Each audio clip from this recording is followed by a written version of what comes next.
본 방송에서 제공하는 투자 정보는 투자 판단에 대한 조언입니다. 방송에서 제공하는 주식의 가치, 가격 상승 및 하락에 대해서는 방송사에서 보장하지 않습니다. 네, 안녕하세요 여러분들. 실전 매매 정수 이정수 전문가입니다. 자, 오늘은 스튜디오로 좀 바꿔서 추석 강의를 좀 준비를 했습니다. 오늘 강의는 28일 날 추석 날에 나가지만 여러분들 그날 보겠지만 이게 8일 전인 오늘이 바로 9월 20날이거든요. 좀 미리 좀 녹화가 돼서 나가기 때문에 시장 부분에 대한 부분들에 대한 정확한 얘기들은 아침에 실전 매매 정수를 보면서 대응하시는 게 좋겠습니다. 그래서 오늘 준비되어 있는 강의는 여러분들이 지금 시장에 대해서 굉장히 불안한 상황일 텐데 사실 오늘 아침, 그러니까 오늘 9월 20일 바로 오늘 아침 표역 종목은 토마토 시스템이었었어요.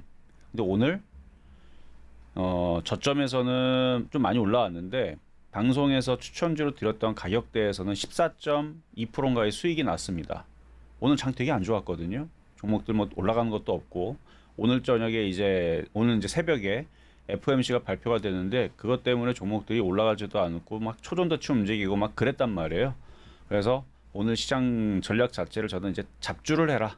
잡주가 잘 간다. 정상적인 종목들은 꼼짝도 안 하니까 그렇게 이제 얘기를 하면서 오늘 시장은 그렇게 말씀을 드렸는데 이게 FOMC가 끝난 이후에서 뭐 여러분들은 이미 FOMC가 끝난 다음의 상황을 보고 있겠지만 일단은 FOMC 끝난 이후에서 우리나라 시장은 26일 바로 미 상무부 장관 회의 속에서 이제 반도체 유예를 할 거냐 말 거냐 이 결과도 아마 추석 때에서는 이미 나왔을 겁니다. 그랬을 때에서 이제 좋은 방향으로 가게 되면 정상적인 종목들 대중주라 그러죠. 개인 투자자들이 많이 좋아했던 종목들이 좀 움직일 수는 있는데 물론 미국 시장이 좀 많이 가야 됩니다. 급등을 하면. 근데 그렇지 않으면 계속 개별주 잡주 이런 개별 테마주 장세만 계속될 수가 있어요. 그래서 어쨌든 그런 부분에 대한 자세한 얘기는 나중에 다시 얘기하겠고 그리고 지난번 이제 그때 8월 달 강연에서는 뭐를 얘기를 했었었냐면은 이제 제약 바이오 섹터 위주로의 대응을 좀 얘기를 했었었는데요. 제약주들. 그래서 그때 당시 비만 치료제랑 신약 그다음에 인공지능 AI 관련주들 이런 애들이 이제 강하게 이제 움직여서 분석을 하는 시간을 하면서 제약 바이오주도 이제 잘 봐라라는 해서 제약주 특징만 8월 달에서는 강의를 좀 녹화를 했었고 오늘은 일단 여러분들이 좀 불안해하시는 이 시장에 대해서 좀 그 불안감을 조금 해소를 시켜보자라는 관점에서 좀 얘기를 해보도록 하겠습니다. 자, 그러면 먼저 한번 그림부터 먼저 한번 보도록 할게요. 자, 그림을 한번 지금 제가 한번 띄워놨는데요. 자, 한번 지금 화면이 지금 나가고 있으면 보게 되면 여기 보면은 서기 2000년대의 생활 이모저모하면서 여기 보면 앞으로 35년 후 우리들의 생활이 얼마나 달라질까 뭐 하면서 뭐 여기 보면은 수학여행을 우주선으로 달나라를 가는 뭐 이런 그림 만화가 있고요. 그다음에 전기자동차 공해가 없지요 하면서 가고 있는 움직이는 도로 그리고 전자신문 TV인 것 같은데 전자신문이래요. 어쨌든 전자신문 그리고 청소 따위는 제가 하죠 하면서 뭐 로봇 그 다음에 뭐 집에서 치료를 받고 원격 의료죠. 뭐 공부도 집에서 하고 TV를 보면서 집에서 하고 부엌에서도 오늘의 메뉴를 하면서 TV 보면서 뭐 메뉴가 나오죠. 그리고 소형 TV, 전화기 빨리와 하면서 하도 통화하고 하고 있는 이런 전화기. 근데 전화기들이 다 뚱뚱하게 생겼는데 이게 65년도인가요? 그때에 하여튼 그려놨던 미래 예상도의 그 만화 그림이라고 합니다. 근데 지금 그 35년이 지난 지금에서 보면 35년 더 됐을 거예요. 지금 거의 40년 가까이 지금 지나 있는 지금 상황에서 보면은 상당히 좀 많이 지금 여러분들이 쓰고 있는 아이폰이라든지 삼성 갤럭시 폰이라든지 아니면은 예전에 불과 10년 전만 하더라도 한 15년 전만 하더라도 이런 생활들이 나중에 오겠지 하면서 우리 계속 신문도 많이 봤었던 집들이 많았는데 요즘엔 다 인터넷으로 이제 뉴스도 보고 그러고 있죠. 심지어 한 15년 전, 20년 전만 하더라도 케이블 TV가 그렇게 많이 활성화되지 않았을 때에서는 뉴스 채널을 다 TV로 접하고 그랬었는데 지금은 다 유튜브에서 YTN이라든지 연합뉴스라든지 뭐 그런 뉴스들을 여러분들이 많이 아마 보고 계실 겁니다. 그래서 많이 바뀌고 있죠. 그러니까 앞으로도 좀 많이 바뀔 그런 일상들이 많이 바뀔 것 같은데, 자, 아까 봤었던 그 그림이 바로 이제 심술통으로 유명한 만화가인 이정문 화백이 1965년도 좀 전에 말씀드렸던 그때 이제 그려졌던 그림이고요. 서기 2000년대 생활의 이모저모라는 이제 상상도를 그렸다고 합니다. 그래서 앞으로의 35년 후 우리 생활이 얼마나 달라질지 주제로 한 그 한 장의 그림이다. 그래서 여기서 묘사된 2000년대의 생활 모습은 지금 생활과 거의 흡사하다. 그렇죠?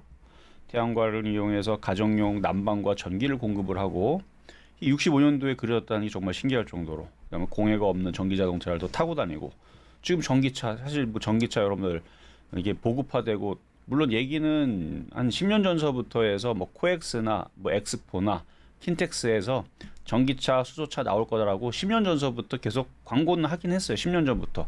그래 봐야 지금 2023년도니까 2010년도 때 그때에서부터 등장하기 시작했었던 게 전기차의 그거였는데, 실질적으로 여러분들이 타고 다니는 건 불과 5년도 안 됐죠.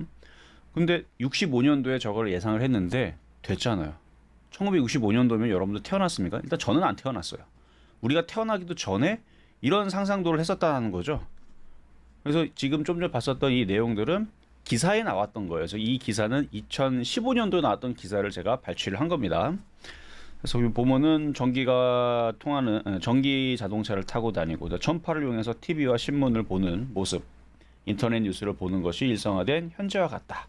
소형 TV, 여러분들 보고 있는 지금 스마트 그 전화기 같은 것들, 친구와 통화하는 것도 지금 다 이루어졌고, 이런 거 보면은 참 지금부터 한 38년도 전인데 거의 40년 전에 이런 게 예상을 했던 게 이렇게 정확하면 혹시 타임머신이 있지 않았을까 할 정도로 굉장히, 그리고 이것만을 가지고 미래에 우리가 어떻게 바뀔지를 이걸로 만약에 이게 거의 보면은 한 90% 이상 정확하잖아요. 그럼 이걸 가지고 사업을 하거나 이렇게 될 거를 예상을 해서 뭘 했었어도 아마 떼돈 벌었지 않았을까. 앞으로 전기차가 많이 움직일 거니까 앞으로 40년 뒤에, 그러니까 2000년도 이후에서 그러면 전기차 섹터에 테슬라를 많이 사는 방법도 있을 거고, 아니면 여러분들이 전기차면은 충전소 같은 거 미리 준비하는 거예요. 막 한 30년, 40년부터 다른 거 하다가 2000년대서부터 해서 뭐 충전소 관련된 뭐 사업을 한다라든지, 그래서 뭐 떼돈 벌었겠죠. 아니면 뭐 스마트폰을 하든 아니면 뭐 하여튼간 요런 이제 뭐 지금 뭐 무빙워크, 이것도 40년 전에서는 무빙워크 우리가 생각도 안 했죠. 40년 전에 무슨 뭐 무빙워크예요. 이제 전쟁 끝나고 이제 65년도면 이제 뭐 새마을 운동하고 막 그랬을 때일 것 같은데 제 세대도 아니에요. 어쨌든 무빙워크. 하여튼 이 밖에 컴퓨터가 우리 생활에 도움을 줄 거라는 전망은 물론이고, 원격 진료, 원격 교육, 청소 로봇까지 지금과 생활이 그대로 예상이 되어 있다. 그래서 이 그림을 가지고 이제 이따가 또 비교를 할 텐데, 여기 보면은 유일하게 아직 현실화되지 않는 것이 우주선을 타고 달나라 수영여행 가는 거. 근데 돈만 있으면은 가능은 하죠. 갈 수는 있는데 돈이 많이 듭니다.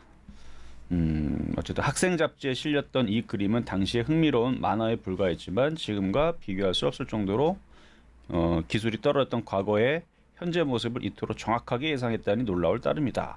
이화백의 상상력도 대단했지만 상상을 모두 현실화한 기술 발전도 놀라운 것이다.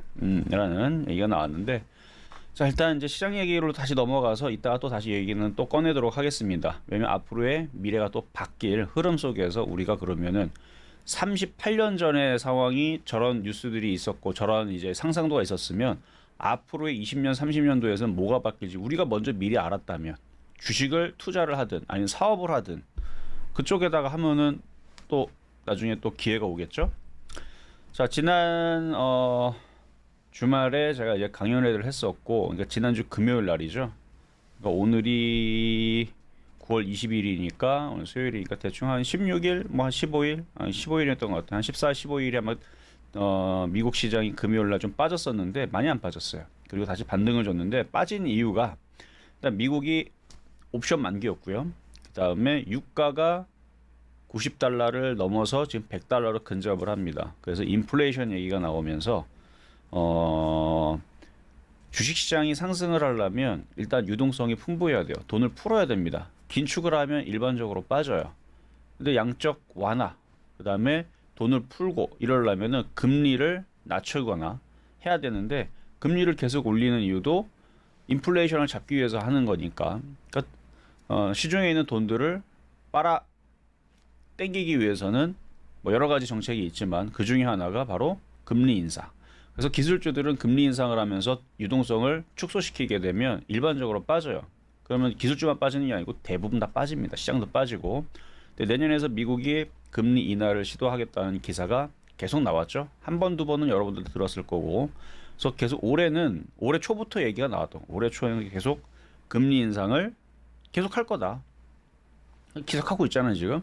그리고 내년에서는 금리 인하를 할 수 있다. 그래서 6월 전에서는 금리 인하를 할 수 있다라는 얘기가 나왔는데, 근데 그거에 이제 힘을 받으려면 인플레이션이 꺾여야 됩니다. 근데 자꾸 유가가 상승을 하니까 다시 또 인플레이션이 장기적으로 또 과시화되면서 금리 인상에 또 탄력을 또 받으면 또 금리 인상 계속하는 게 아니냐라는 우려감이 작용을 해서 지난주 금요일 9월 14, 15일 정확하게는 뭐 요즘에 뭐 핸드폰에 다 달력이 있으니까요. 9월 15일이네요. 9월 15일 날 미국 시장이 그래서 흔들렸던 겁니다. 9월 15일 흔들렸었는데 그거에 대한 불안감을 이따가 해소를 시켜드릴게요.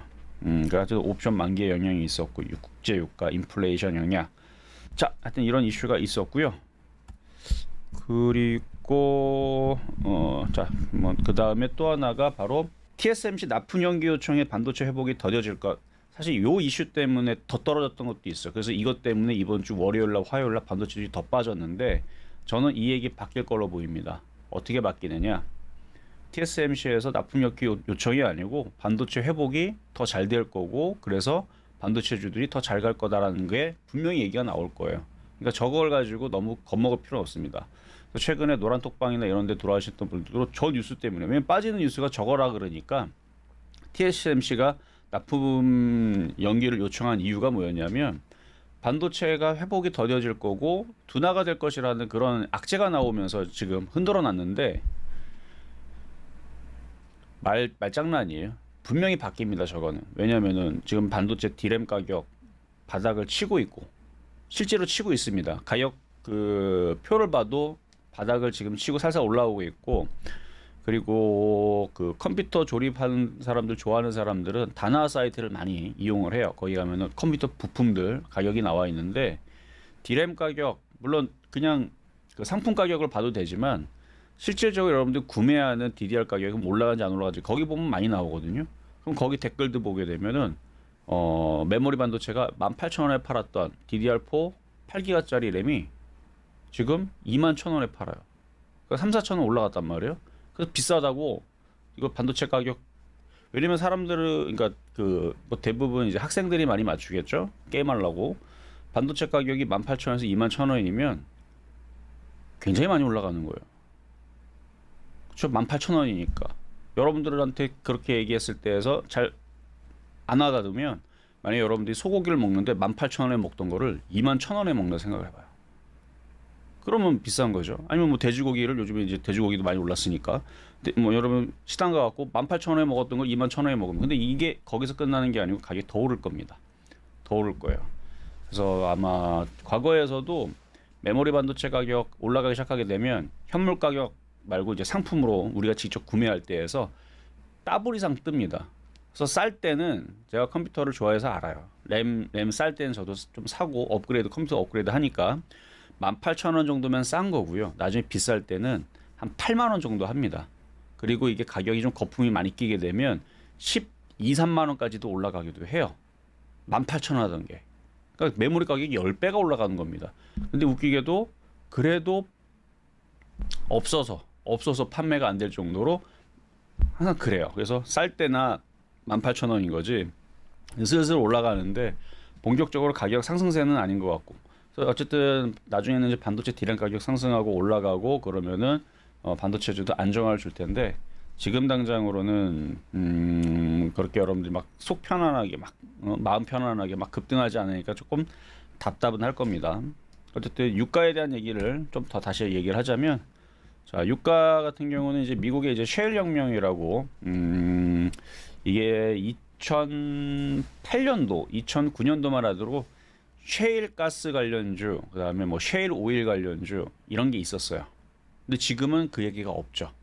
너무 흔해서 그럴지도 모르겠는데 하여튼 셰일 오일, 셰일 가스 관련주가 있었습니다. 왜냐면 그때 당시에는 에너지가 그때도 유가가 막 많이 올라갔어요. 막 그래서 막 100달러 올라가고 막 150달러까지 간다 했는데 그때부터 빠지긴 했지만 2008년도, 2007년도, 2008년도 유가가 스스로 상승을 하면서 유가가 너무 비싸니까 그래서 이제 셰일 오일, 셰일 가스 사실 그때는 이 기술이 완벽하지 않아서 단가가 비쌌습니다. 그래서 과거서부터 기술은 있었다고 해요.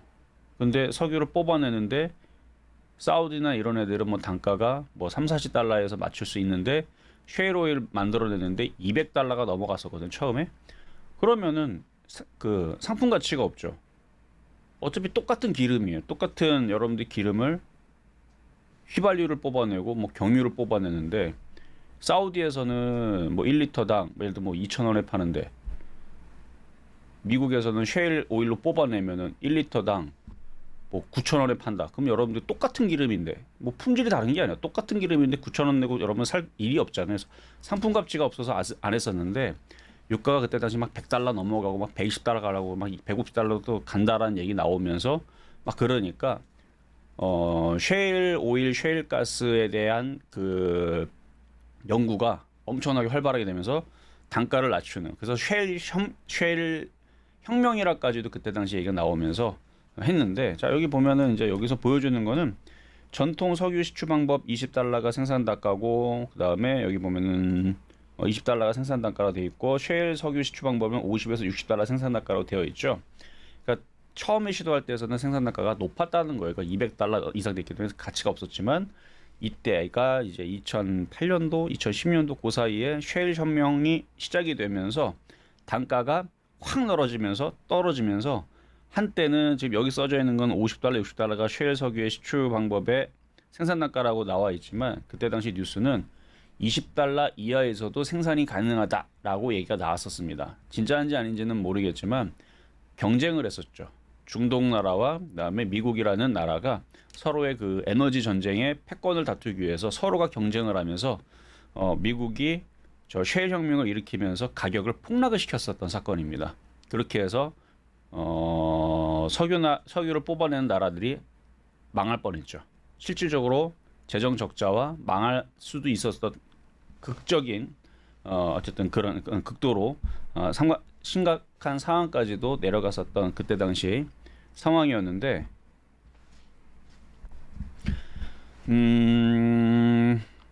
그래서 2009년도, 2010년도 이후서부터 해서 미국이 그러니까 그 전까지만 하더라도 중동 나라가 석유를 가장 많이 생산을 하고 그 다음에 판매도 하는 나라였는데 그때 기점으로 해서 그게 바뀌었습니다. 미국이 전 세계에서 뭐 천연가스뿐만 아니라 셰일 가스, 셰일 오일 이게 이제 예전에서는 버렸던 그 모래층이에요, 모래층, 진흙 모래층 거기에 이제 섞여 있는 오일을 뽑아내는 기술인 거거든요. 예전에서는 그거를 뽑을 수 있는 기술이 없어서 비쌌고 다 버려졌던 건데 거기서 뽑는 기술이 되면서 거기서 가스도 뽑아내고 해가지고 그래서 지금 전 세계적으로는 미국이 그때 2010년도 이후에서는 셰일 혁명, 셰일 가스, 셰일 오일 그런 혁명으로 인해서 지금 가장 산유국 중에서 가장 많은 기름을 가스를 생산하는 나라가 됐고요. 그래서 2015년도 이후에서 막 급증을 하죠. 천연가스 수입국에서 수출국으로 변신을 한 미국. 그리고 여기도 셰일 가스 생산량 계속 2010년도 이만큼이었는데 엄청나게 많이 지금 생산을 하고 거의 대부분 미국은 자국에서 다 소비를 합니다. 그리고 남는 거를 세계에다가 파는데 동맹국들한테 팔죠. 우리나라한테도 우리가 수입을 하고 그래서 수출국으로는 14위이지만 그 생산량으로는 미국이 가장 많이 생산을 하고 있고요. 자, 그리고 이게 이제 과거 차트예요. 이게 이제 WTI, 그러니까 유가의 흐름인데 요 밑에가 이게 2010년도고요. 이게 12년도, 14년도, 18년도, 20년도 10년 동안에 유가가 얼마를 움직였었냐면 여러분들 이제 기억이 없을 거예요. 그때 36달러가 고가고요. 얼마 전에 2022년도에 20달러, 23달러 여기서 놀았었어요. 지금 유가 지금 90달러 넘어가서 곧 100달러 넘어간다 얘기 나오고 있죠. 그때 상황이 이제 2007년도 이때 그랬습니다. 2006년도, 2007년도 뭐 하여튼 그때 이제 유가가 계속 막 올라갔었죠. 2006년도, 2007년도, 2008년도 그렇게 올라갔었었는데 2010년도서부터는 유가가 36달러, 34달러 되게 쌌어요. 그래서 과거 차트를 찾아보면 이랬던 적도 있다. 근데 이 현상이 나왔던 이유가 뭐다? 미국이 맘만 먹으면 기름을 막 뽑아냅니다. 맘만 먹으면 지금도 유가를 얼마든지 10달러 이하로 얘네들 하려면 할 수 있어요. 30달러, 40달러 또 이렇게 폭락시킬 수 있는데 근데 이때 당시에는 왜 폭락시켰냐면 중동이라는 나라들을 거기를 기세를 잡기 위해서 에너지 패권을 갖고 나오기 위해서 말 안 들면은 그냥 유가를 하락시킬 수 있거든요. 많이 생산해 갖고 팔아버리게 되면 그러면은 이제 다른 나라들은 다른 걸로 뭐 하는 게 없잖아요. 뭐 이란이라든지 뭐 이라크라든지 아니면은 뭐 사우디라든지 이런 나라들이 지금 있는 자원에서 지금 수출해서 먹고 사는 애들이지 뭐 이 애들이 뭐 자동차를 만듭니까? 뭐 비행기를 만듭니까? 그렇죠? 어쨌든 유가가 이럴 때가 있었다. 지금은 이제 석유 생산량 세계 순위에 이렇게 쭉 나와 있는 부분인데 그냥 증거 자료 그냥 갖고 나온 겁니다. 말로만 하면 좀 신빙성이 좀 떨어지니까 그냥 데이터를 갖고 나온 거예요. 1위 미국, 2위 러시아, 3위. 그러니까 석유 생산량인데 2020년도니까 조금 된 자료지만 지금도 거의 변함은 없습니다. 그래서 캐나다, 이라크, 중국, 아랍에미레이트, 그다음에 브라질, 이란 이런 순서대로 생산량 순위가 이렇게 되어 있고 2021년도 자료를 보더라도 미국, 사우디아라비아, 러시아 이런 식으로 되어 있고 자 그래서 시장은 지금 이제 뭐 이제 추세 변곡을 한번 보겠지만 시장은 하락장은 아니에요. 안 가는 것뿐이지. 다른 나라는 잘 가는데 우리나라만 안 가는 것뿐이지. 그래서 크게 폭락하질 않습니다. 여기 보면은 시장이 막 폭락하고 막 급락하고 그러진 않아요. 그래서 매매에 임하면 참 좋은데 이 매매하는 종목들이 개인 투자자들이 집중하는 종목들은 다 피해갑니다. 잡주만 가는 거예요. 오늘 같은 경우도 시가총액이 막 800억짜리, 300억짜리 이런 애들만 급등을 해요. 이런 애들만 급등을 하고 시가총액 뭐 5천억짜리, 8천억짜리 꼼짝도 안 하고 막 한 그렇게 되고 있는데 자 이제 한번 시장으로 한번 보면서 자 오늘 9월 20일 오늘 코스닥은 마이너스 0.13 많이 안 빠졌죠. FOMC 오늘 있는데 별로 안 빠졌어요. 코스피는 플러스 났네요. 오늘 자동차 업종이 좀 강하긴 했는데 양자암호 관련주 오늘 강했고요. 근데 지수는 크게 뭐 별로 아무 그 변동이 없습니다. 아무 문제가 없는데 문제는 뭐냐면은 종목이 안 가요. 그리고 지금 다른 섹터들은 엄청나게 지금 안 가니까 하도 안 가니까 이제 지겨울 정도로 안 가니까 이제 막 포기하는 사람들도 이제 슬슬 나오기 시작하고 하여튼 지수는 그대로 있는데 오늘 보면 코스닥 종목이 1029개 빠졌어요. 어제도 비슷합니다. 어제도 코스닥 종목도 한 1000개 가까이 빠졌고 그저께도 마찬가지고 그러니까 지수하고 종목들하고 좀 동떨어져 있는 상황인데 코스피 코스닥 차트만 보면 지금 종목들이 상태가 되게 좋은 것처럼 그러니까 만약에 이제 과거에 한 10년 전, 20년 전 있는 사람을 타임머신 타고 데려와서 우리나라 코스피 코스닥 차트를 보여주면서 종목이 어떨 것 같냐라 물어보면 이 정도의 차트를 가지고 있으면 종목들 매매가 괜찮게 재밌게 나겠는데요 라고 할 수 있어요. 왜냐면 차트가 양호하기 때문에. 근데 속을 들여다보면은 난장판이죠 지금.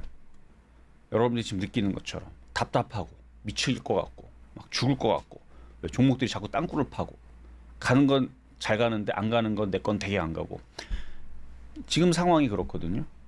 그래서 지금 보니까 그냥 개인 투자자들이 집중하고 있거나 물려 있거나 대중주들이 안 갑니다.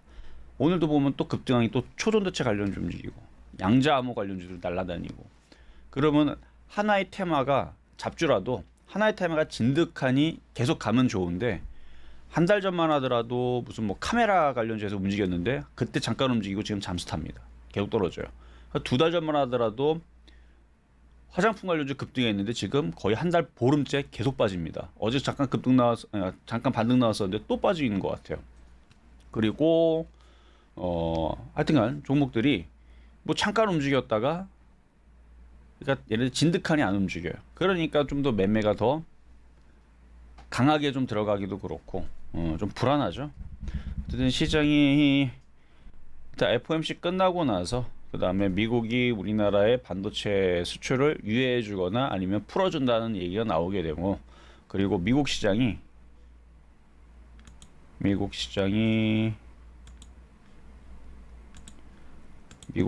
이제 오늘 저녁에 일단 열려봐야 되지만 열리고 나서 우상방으로 다시 방향을 틀고 여기를 뚫으면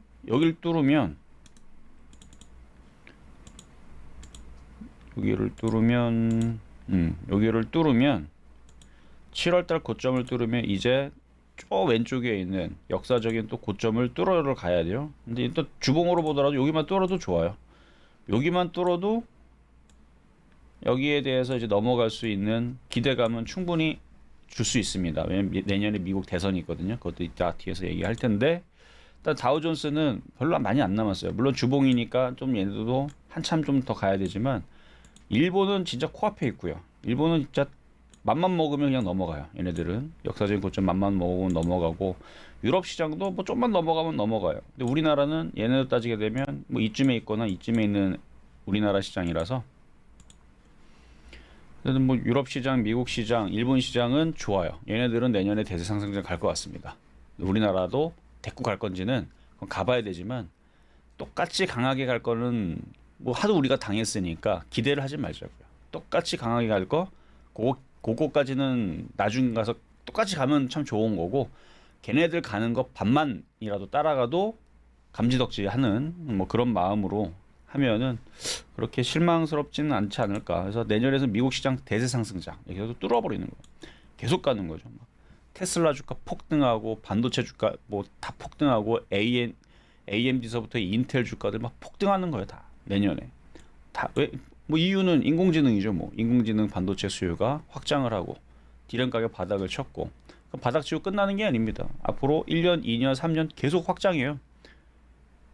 계속 확장을 하고 마이크론도 역사적인 최고가 내지는 역사적인 실적을 최고가로 또 달성을 하면서 그런 얘기가 나올 겁니다. 반도체가 더 많이 쓸 거기 때문에 그런 상황이 나오면 우리나라도 올라가겠죠.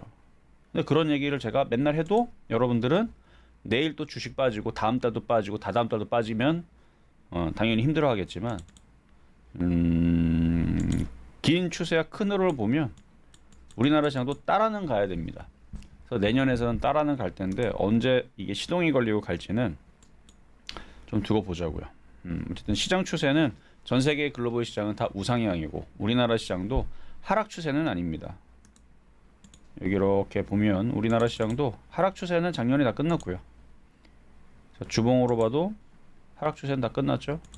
여기서부터 이렇게 하락 추세는 끝났고 우상향이에요. 우상향. 이거를 우상향이니까 상승장이라고 해요. 이거를 우상향이 상승장인데 체감은 전혀 아니죠. 지금 시장에서 개인 투자자들 주식 포기하고 싶은 사람이 굉장히 많습니다.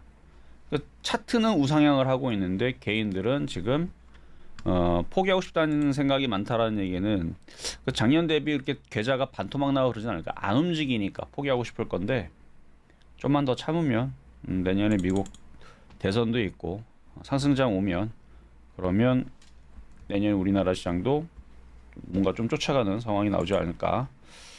자, 그래서 지금 어디까지 얘기했냐면 자, 시장 추세는 다 상승 추세입니다. 나쁘지 않고요.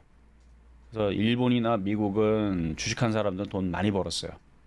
뭐 차 한 대 정도는 다 기본으로 벌었고 집 정도 살 정도 막 5억 10억 정도는 그러니까 100% 200%는 딱 기본으로 수익 낼 수 있을 만큼 정말 그 정도입니다. 그러니까 주식 못하는 사람들도 일본 가서 주식 100% 200% 많이 먹은 사람들은 500% 정도는 이상 수익이 났어요. 초보자들이. 미국도 마찬가지입니다. 미국에 주식했으면. 근데 우리나라는 반토막 안 났으면 다행이거나 돈 다 안 날렸으면 다행이었다라는 이런 이게 상황이 나오니까 얼마나 여러분들이 답답하고 그쵸? 어쨌든 전 세계 제가 하고 싶은 얘기는 다른 나라들 전 세계 시장은 너무 좋다는 거예요. 대세 상승장 걔네들은 해피합니다. 전 세계에서 우리나라만 이래요. 인도네시아 그다음에 뭐 말레이시아 뭐 다른 나라들 뭐 인도 다 급등해요. 다 좋습니다. 빠지는 게 우리나라랑 중국 이렇게 두 나라만 이상해요. 하여튼간 안 가. 자, 하여튼 미국 대선 내년에 있고 이따가 또 얘기할 거고 금리 인하 얘기는 뒤에 또 있으니까 얘기하면 되고 자 인공지능 얘기 뭐 어쨌든 그 얘기보다는 요거 밑에 했던 얘기가 요까지 얘기한 거죠. 유가는 미국이 맘만 먹으면 셰일가스, 셰일오일 뽑아내면 유가 폭락시키는 거는 얼마든지 할 수 있는데 쟤네들이 안 하는 것 뿐이에요. 그러면 쟤네들이 이제 내년에 미국 대선도 있고 주가 폭등시키려면 물가 잡으려면 너무 쉽거든요. 셰일오일, 셰일가스 뽑아내면 돼요. 이거 미국에서 자기네들이 뽑는 거예요. 그래서 한 10년 전에 무슨 얘기 나왔냐면 미국에 셰일오일, 셰일가스 그 뽑는 그 공장 있잖아요. 아니 공장이 그 생산장 가면은 이발사가 있어요. 이발사가 연봉이 1억이 넘습니다. 연봉 왜냐면 거기 있는 사람도 연봉 되게 다 높아요. 왜냐면 기름을 뽑아내는데 하여튼간 그래서 완전 고용까지 얘기 나왔어요. 기사 있는 찾아보면 얘네들은 자연적으로 실업이 나오는 거 빼고는 그거 제외하면 100% 고용이에요. 왜냐면 거기 가면은 일할 거 없으면 거기 가면 연봉 1억 이상 준다니까요. 하여튼 미국은 그런 대단한 나라죠. 자, 일단 미국 대선이 내년에 있는데요. 미국의 대선 방식은 간선제입니다. 뭐 여러분들 작년에서도 뭐 재작년에서도 뭐 뉴스에서 나왔지만 미국은 우리나라처럼 이게 한 번에 확 해갖고 뭐 하루 이틀 만에 이게 결과가 나오는 게 아니고 얘들은 좀 복잡해요. 그래서 보면은 여기 1차 선거가 있고 2차 선거가 있고 그래서 두 번에 걸쳐서 하는데 말이 두 번에서 걸쳐서 하는 거지 1년 내내 합니다. 1년 내내 하고요. 여기 보면 선거인단 선출 뭐 잠깐 뭐 읽어보면 대통령 선거 선거인단의 간선제고 국민이 한 번에 직접 뽑지 않고 선거인단을 뽑아서 그들이 대통령을 뽑는 겁니다. 그렇기 때문에 선거는 두 번에 의해서 거쳐 진행이 되고 1차는 선거는 각 주별로 선거인단을 설출을 하고 선거인단 설출은 언제 하냐면 11월 5일 날이에요. 근데 그걸 뽑기 위해서 내년입니다. 내년 11월 5일 날 하는 거고 그걸 뽑기 위해서 내년 2월 달서부터 무슨 전당대회에서부터 막 별의별 그러니까 그 선거인단을 뽑기 위해서 어쨌든 선거인단 538명을 선출을 하는데 승자 독식제로 그러니까 득표수가 많은 거는 의미가 없고요. 선거인단 수가 많아서 거기서 뽑는 게 이기는 거죠. 일단 이 얘기는 그냥 넘어갈게요. 되게 중요한 얘기는 아니니까. 자, 다음으로 넘어가면은 자 미국 대선 주요 일정 이번 2월 3일, 그다음에 11일 뭐 프라이머리, 그다음에 3월 3일 슈퍼 화요일 경선 진행, 6월 중순 또 프라이머리. 프라이머리는 뭐냐면 이제 경선 예비 경선을 얘기하는 거거든요. 예비 투표, 예비 경선을 얘기하는 거고, 그러니까 계속 예비 경선하고 뭐 하고 하다가 7월달에 또 전당대회 또 열고 대선 후보 지명을 하고 그다음에 공화당 어쩌저쩌저 하고 이거는 이제 2020년도의 주요 일정인데 2024년도도 거의 비슷합니다. 거의 비슷할 거라 그래요. 그리고 9월 29일 날, 그러니까 11월 아까 투표가 5일이었죠. 11월 5일 투표일이기 때문에 여기 전에 이제 토론회를 1차 토론회, 2차 토론회, 3차 토론회 그래서 선거인단을 뽑고 그 뽑은 선거인단이 이제 투표를 해서 그다음에 그거를 이제 대통령을 바로 뽑는 그렇게 진행이 됩니다. 그러니까 그냥 이거는 그냥 방식이 이렇다는 것만 알면 되는 거고 그래서 내년에서는 이렇게 미국 대선이 이렇게 열리게 되면 공화당, 민주당 서로가 공약을 내세우겠죠. 그리고 대통령 후보가 나오면 내가 뭐 반도체를 밀어주겠다, 아니면 뭐 실리콘밸리 제2의 그걸 만들겠다, 아니면 인프라를 투자를 하겠다, 아니면은 내가 뭐 돈을 뭐 1,000억을 풀겠다, 뭐 1조를 풀겠다, 뭐 100조를 풀겠다, 뭐 등등의 뭔가 얘기가 나올 거니까 당연하잖아요. 서로가 그거를 정치적으로 싸우기 위해서 뭔가 당근을 계속 제시를 할 텐데 그래서 주식시장도 과거에서는 뭐 인프라 관련주냐, 기후 관련주냐, 그래서 뭐 풍력 관련주, 뭐 바이든 대통령 테마 무슨 뭐 누구 테마 이렇게 나오듯이 또 그럴 거라는 얘기입니다. 그래서 거의 대선 때는 시장이 올랐어요. 미국 시장이. 그러니까 미국 시장이 올라가면 우리나라도 오르겠죠. 자, 이거는 넘어가고요. 이것도 넘어가고 해줄 얘기는 뭐죠? 이거 그러니까 이렇게 생긴 차트를 잘 찾아보세요. 왜냐면 이게 주성 엔지니어링 차트가 요 바닥에서 이렇게 많이 올라갔는데 이 주성 엔지니어링 추천했던 종목인데 많이 갔어요. 그러니까 이렇게 생긴 게 이게 비슷하게 올라갈 겁니다. 얘도 IT 섹터거든요. 예전에 방송했던 다 지웠어요.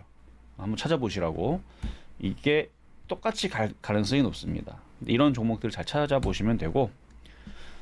자, 그래서 지금 하나마이크론이 지금 역사적인 고점을 갔죠. 주성엔지니어링도 거의 역사적인 신고가를 갔습니다.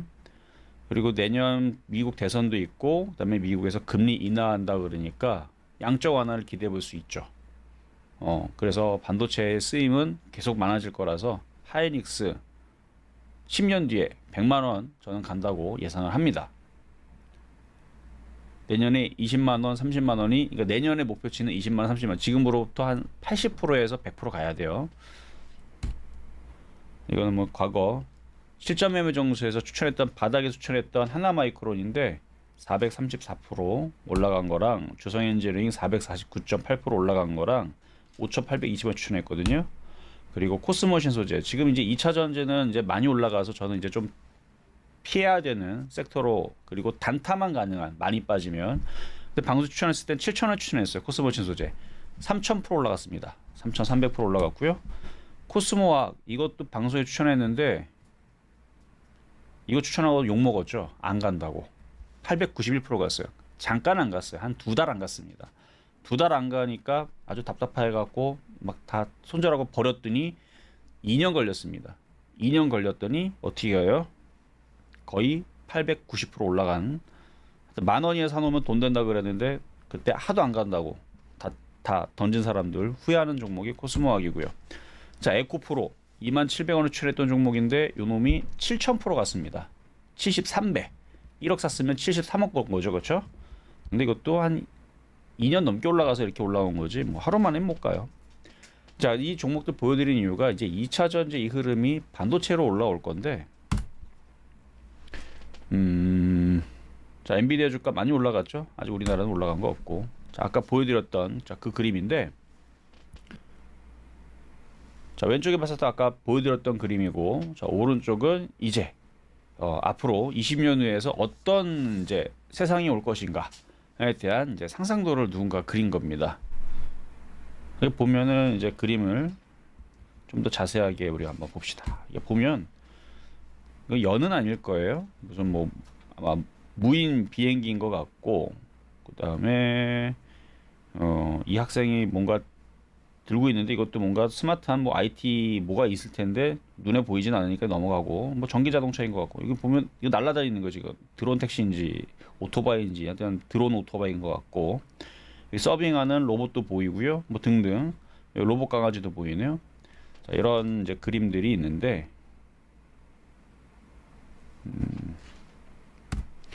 자, 좀 전에 봤었던 게 이제 사람은 이제 각종 웨어러블 기기를 착용을 하죠. 요즘에 이제 스마트 OLED 착용되어 있는 이제 애플워치라든지 갤럭시 많이들 착용을 하고 있고 뭐 그걸로 인해서 많은 것들도 연결이 되고 있는 뭐 만물 인터넷 그러니까 모든 것들이 전자기기들이 다 연결이 되는 거예요. 자동차랑 집하고 연결되고 병원과 연결되고 나라하고 연결되고 뭐 카드하고도 연결되고 뭐 등등 다 연결이 되는 거죠. 인터넷만 연결되어 있으면 모든 기기들이 연결이 돼 있으니까 그래서 그 연결되어 있는 부분으로 뭐 서비스를 받을 수도 있는 거고 근데 지금 이제 시작 단계니까 어쨌든 그런 이제 만물 인터넷에 대한 얘기가 있고요. 자, 사람이 착용한 안경, 손목시계, 허리띠 장식, 옷 단추, 운동화 등 입는 장치에서 내장된 컴퓨터는 서로 무선으로 정보를 교환하고 통신망인 보디넷의 정보를 주고받는다. 자, 만물 인터넷을 완벽하게 구축하기 위해서는 네트워크로 초연결 사유로 거듭이 날 것이다.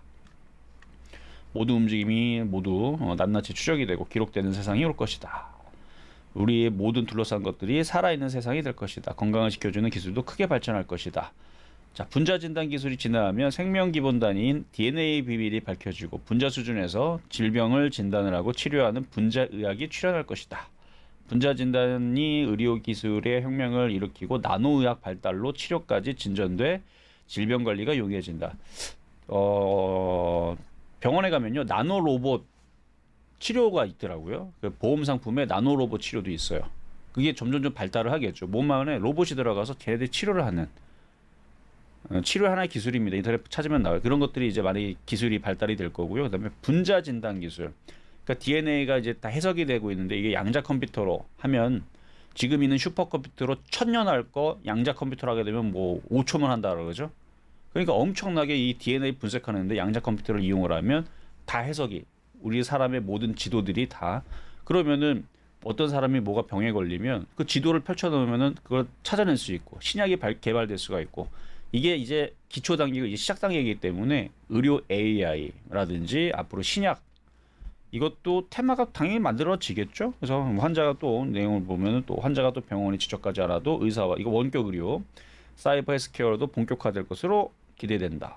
원격 진료가 가능하게 되는 가상현실 기술이 발달할 것도 확인이 되고 환자 치료에 맞춤형 제약 기술, 맞춤형 기술을 사용을 하고 유전 정보와 병리학 생리학 정보 등을 고려한 치료제도 적용이 되고 개인용 유전자 지도를 보고 질병에 선전적으로 대응하는 유전자 치료도 시대도 열릴 것이다.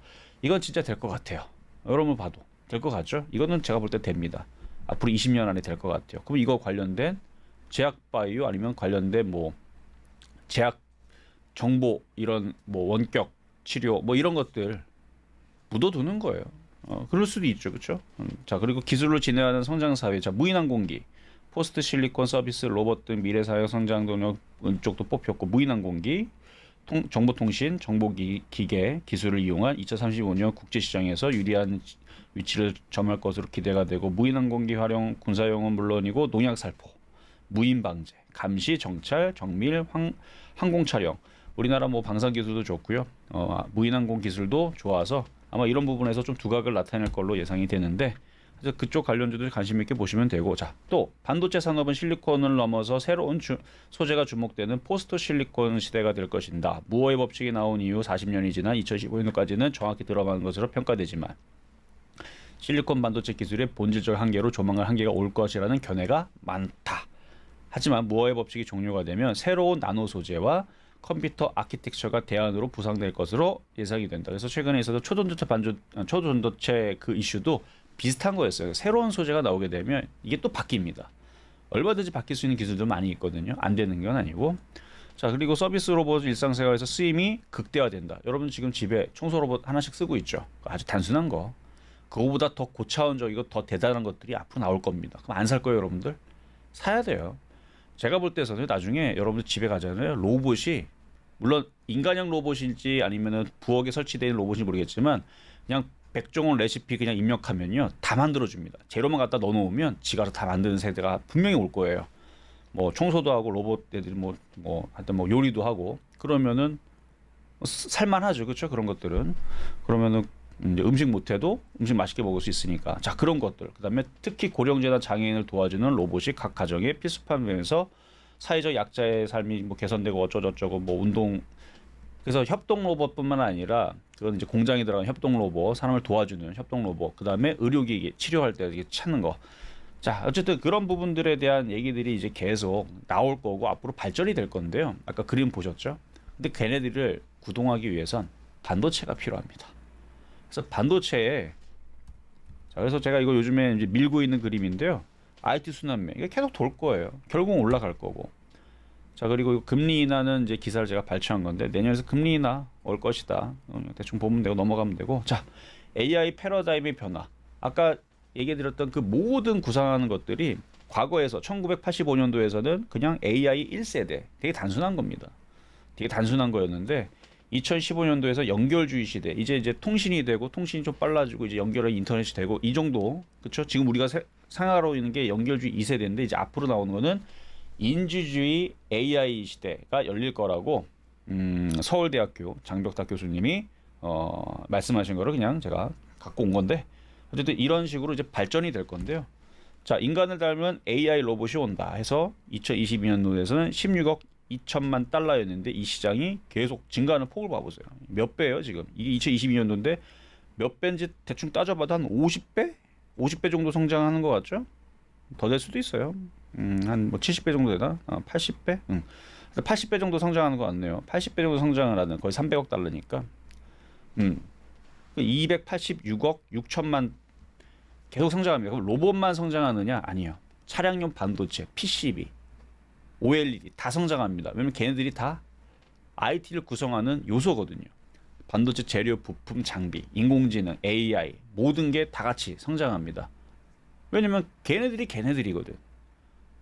그게 성장하면 이것도 같이 성장을 하면서 로봇 AI만 성장하는 게 아니고 많은 것들이 성장을 하는데 그래서 IT 관련주들은 다양합니다. 그래서 오늘 강의 이제 마무리를 할 건데요. 자, IT는 자동차 부품도 있고 전기차도 있고 수소차, 2차 전지, 차량 반도체, 인공지능, AI, 시스템 반도체, OLED, 반도체 장비, 자율주행, 양자 컴퓨터, 로봇, 의료 AI, 5G, 스마트폰, 태블릿, 웨어러블, 메타버스 등 이게 다 IT입니다. 다 성장을 할 거예요. 왜? 아까 봤듯이 성장이 안 할 수 없어. 안 한다 그러면은 지구가 멸망하거나 여러분들이 앞으로의 발전을 무시하고 모든 사람들이 다 동굴로 들어가면 이건 발전 안 하겠죠. 근데 계속 발전할 겁니다. 엄청 빠른 속도로 점점 더 거기다 인공지능이 지금 AI가 눈을 떴기 때문에 발전 속도는 더욱 여러분들이 생각하는 거 더 빠르다고 보시면 돼요. 여러분 생각하는 거 그 이상. 그러니까 AI가 눈을 뜨기 전에서는 그러니까 우리 과거에 생각해 보면은 인류의 불이 발견하기 전에서는 굉장히 속도가 느렸을 거예요. 돌도끼가 만들어지기 굉장히 느렸을 겁니다.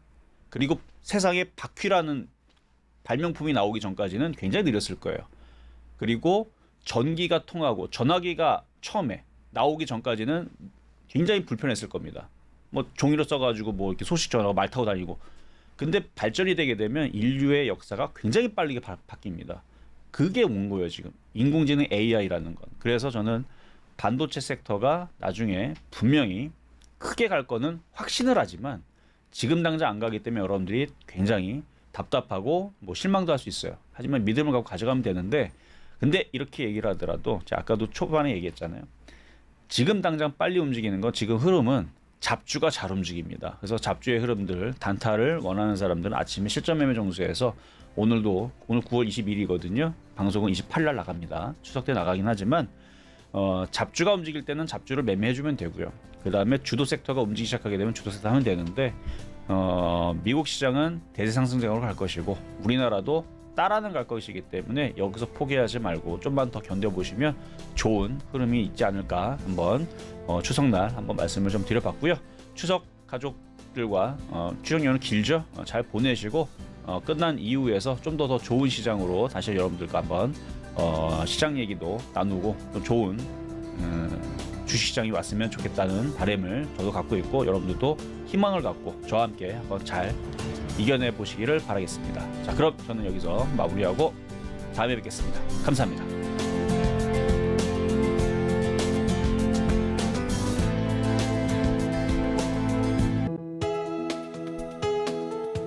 본 방송에서 제공하는 투자 정보는 투자 판단에 대한 조언입니다. 방송에서 제공하는 주식의 가치, 가격 상승 및 하락에 대해서는 방송사에서 보장하지 않습니다.